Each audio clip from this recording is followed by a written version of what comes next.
प्रमाणे tissue paper प्रमाणे मराठी भाषिकांना वापरून फेकतायत आणि मराठी माणसं त्यांचा स्वतःचा वापर त्यांना करून घेऊ देत आहेत। ही खऱ्या अर्थाने शोकांतिका आहे।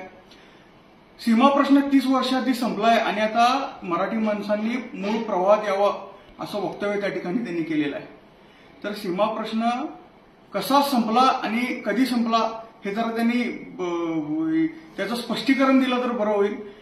आणि महाराष्ट्र काँग्रेसने याचं उत्तर द्यावं की त्यांच्या पक्षाच्या एका प्रमुख नेत्यानं इतकं मोठं वक्तव्य केलेलं आहे, तर महाराष्ट्र काँग्रेसने याचं उत्तर द्यावं की सीमा प्रश्न संपलाय हे वक्तव्य त्यांना मान्य आहे का।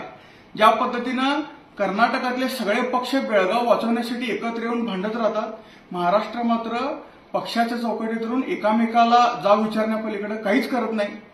आम्ही कर्नाटक पोलीस प्रशासनाकडनं, कर्नाटकाच्या गृह खात्याकडनं आम्हाला न्यायाची अपेक्षा नाहीच आहे। आम्ही महाराष्ट्रातल्या मुख्यमंत्र्यांना आणि गृह खात्याला आम्हाला न्याय मिळावा अशी विनंती त्यांना करणार आहे। याच्यातून ते काहीतरी समन्वय साधतील की नाही बघूया। महाराष्ट्र सरकारनं 2 समन्वयक मंत्री नेमलेले आहेत। दुर्दैवानं आतापर्यंत मला वाटतं आता ही 3री टर्म आहे जे समन्वयक मंत्री नेमायची। सलग 3 वेळा समन्वयक मंत्री नेमलेले असून